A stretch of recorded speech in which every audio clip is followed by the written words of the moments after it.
Now we'll discuss the rights of the wife in Islam.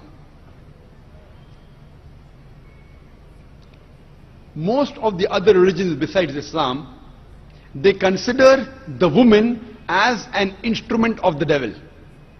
But the Quran refers to the woman as a muhsana. Muhsana in Arabic means a fortress against the devil. Because a pious woman who's on the straight path, she prevents the husband from deviating and going on the wrong track and keeps him on the Siratul Mustaqim. Therefore she's called as a muhsana, a fortress against the devil. The Quran in Surah Nisa, chapter number 4, verse number 21, refers to marriage, to nikah, as a sacred covenant. It's a sacred covenant, a sacred contract between the husband and wife. The Quran says in Surah Rum, chapter number 30, verse number 21, that we have created for you mates from amongst yourselves, so that you may live with them in tranquility. And He has put love and mercy between your hearts.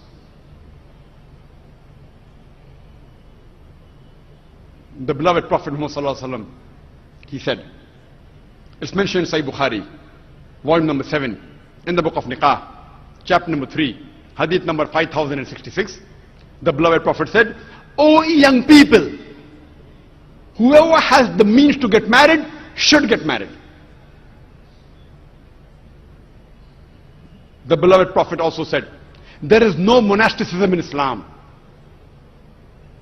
And the Prophet said, anyone who marries, he completes half his deen. Once during question answer time, there was a person who asked me, that does it mean that if I marry twice, will I complete my full deen? What did the Prophet mean when he said that marriage completes half your deen? Marriage prevents you from promiscuity, from fornication, from homosexuality. Only if you marry do you have an opportunity to be a husband or a wife. Only if you marry do you have an opportunity to be a father or mother, which are very important duties in Islam. So irrespective whether you marry once or twice, you only complete half your deen.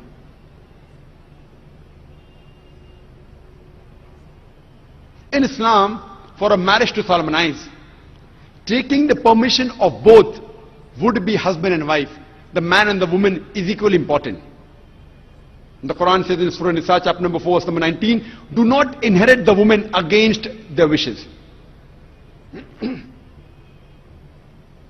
There's a hadith which is mentioned in Sahih Bukhari, volume number 7, book of Nikah, chapter number 43, hadith number 5138. A lady by the name of Khansa bint Khadim al-Ansariya, she approached the Prophet and said that my father has married me to a person against my wishes. The Prophet, he nullified the marriage. There's another Sahih hadith which is mentioned in Ahmed ibn Hanbal, hadith number 2469, where a lady approaches the Prophet and says that my parents have forced me to marry a man against my wishes. And the Prophet said she has the option of either continuing the marriage or nullifying the marriage. There's a similar hadith mentioned in Ibn Majah, hadith number 1873. It's the same hadith. A woman approaches the Prophet and tells her that my parents have forced me to marry against my wishes. And the Prophet says you can either continue the marriage or you can nullify the marriage. And the woman says, I continued the marriage, but I wanted the woman to know that the parents cannot force their daughter to marry someone who they don't like.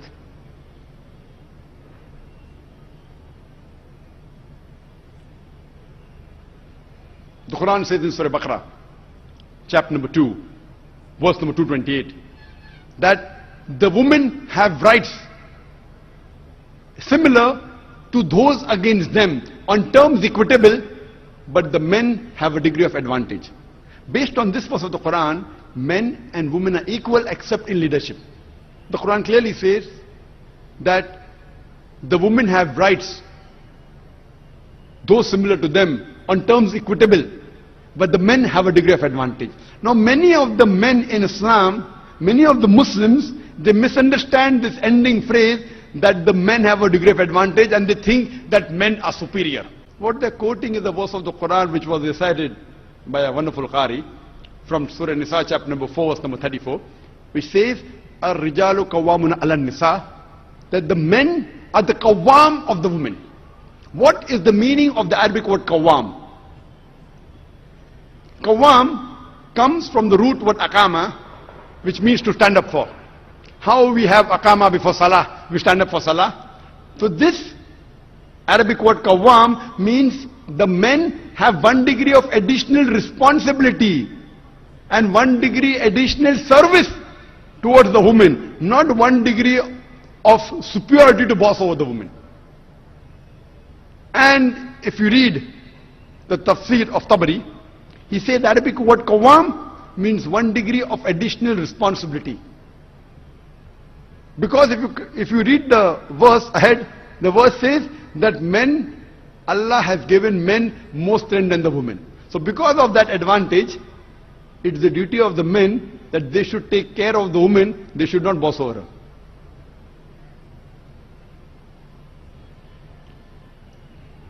Furthermore, Quran says in Surah Nisa, chapter number 4, verse number 19, that treat your wives with equity and kindness, even if you dislike her. Means even if you don't like your wife, yet treat her with love and compassion. And treat her kindly, even if you dislike her. Even if you dislike her, treat her with kindness and compassion. And in Islam,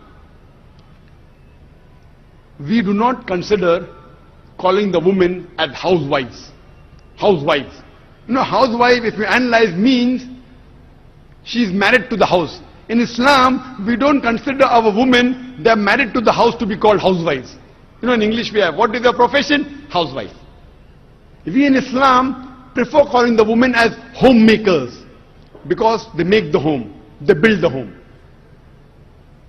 So inshallah, I believe that the ladies from now onwards, when they have to fill any form, instead of writing the profession, if they are not right housewife, that's the English terminology.